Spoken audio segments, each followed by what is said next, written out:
collies, I don't want the first pup out to me because they're too people orientated. They don't want to work, they don't have a bit of fear on the work.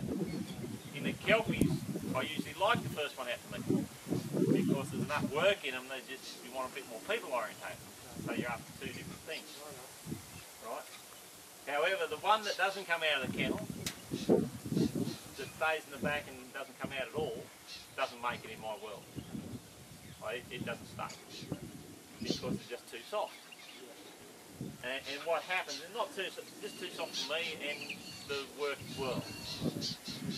You might get away with them in town and things like that, but if someone gets them and like you hit the cage or something, like they panic and then they leave you, you can't cope with it. Now he's had no abuse or anything done to him, it's just been a circumstance that happened during his life. And they can't cope. Right? So if they can't cope, they can't cope.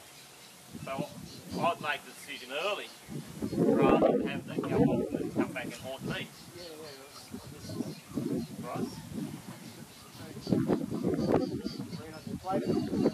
That's right. So you'll get the whole variation within a litter of pups. Now the reason for that is you go back to natural. Now they need soft ones to go around and gather their stock. If you think about dogs living in a pack situation, you need soft ones to put your group together, you need your chasers, which run them down, then you need your killers. So a litter, a group of pups has to have the whole gamut of everything in there for that pack to survive. Right? So they've got to have the soft ones to get around and block sheep, and they've got to have the strong ones that chase them, and then they've got to have the ones that kill them. We've bred them in a lot smaller window because they're more just work orientated, but you will get the extremes, you get the soft to the heavy, even within a litter. And it's then being able to place them in the right environment to use the traits that they're naturally got. That's where the trick becomes the breeding, I reckon, is in the placement. Because they've got to go to the right spot for those traits to be used properly. And if you get a soft one going to a cattle farm or a soft one going to a big rough working bloke who just talks loud and bangs sheds and screams a bit, you might not even never touch the dog, but the dog won't cope. He hasn't got that mind that he can cope with that environment. But if you get one that goes to a woman that gives him a beating and a soft one, he might not cope either. And she might be calm as calm, but just give him a touch up at the wrong time. Dogs will get conditioned to whatever they're exposed to. So you can get this fella better by being rough and unruly and loud and thing around him, and he'll cope with that as long as it's done in the right manner. So you can condition them. However, what happens is you condition them and you get them right, then you think, oh, I've got a good dog, I'll breed from him. And the problem will show up again. And it might not be for you, it's for the person that, oh, I love that dog, I want to buy a pup from him. And then it's the consistency of those problems will keep showing up for generations to come. So once again, they go back to natural. So we can condition, we can make them better, and you can think they need work instinct and stuff like that.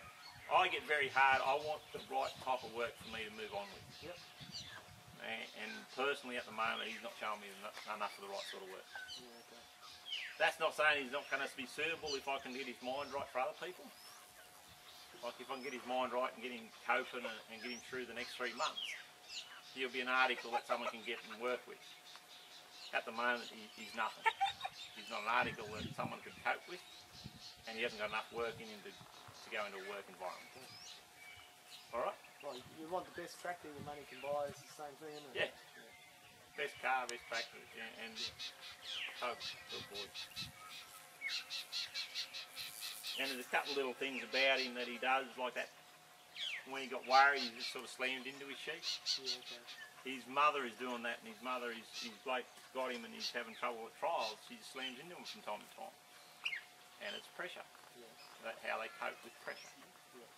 And he's not coping with pressure, so that'll show up in that instant. Now he's put, might be 300 hours into the bitch. Might be 400 hours into it to get it to work to that level. And natural keeps coming up. When the pressure comes on, it keeps coming up, and she slams into a sheep from time to time. Why is she do it? What am I doing wrong? You start blaming yourself. It's not your fault. You've done everything right. Maybe you can learn how to juggle your pressure and your how you do things a bit to alleviate that problem showing up. But basically it's how she copes.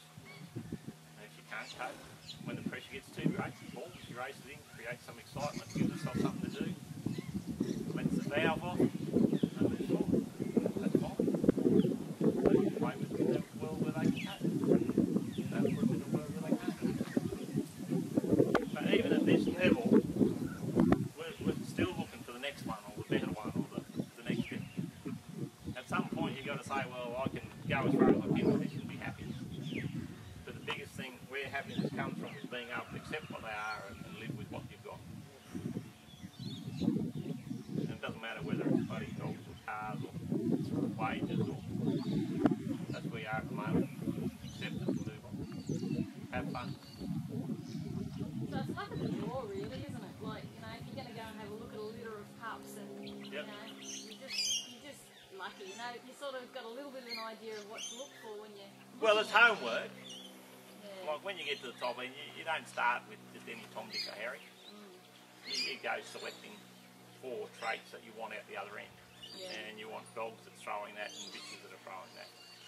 And hey, you got a fair chance of getting what you want. So you're getting away from the luck of the draw. But look, we all start with what we've got. Enjoy it, accept it, move on, and have fun.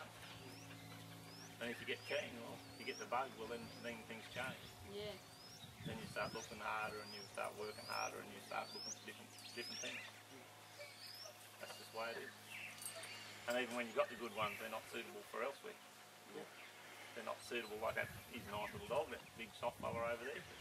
But like I was saying before, he can't cope with that independence, that big space, that left alone just to do a job and work. He wants to be connected, so he's good for playing games, but not good for the real world. Yeah. So that's Is this weird. the dog that'll take off and get up the net? Oh no, that's the red and tan bit that I used to have. But yeah, this fellow over here, he's soft, he wants to be involved with you, and you leave him on a job and he'll come back looking for you. And it's his insecurities, he wants you to be helping him along all the time, or building him up.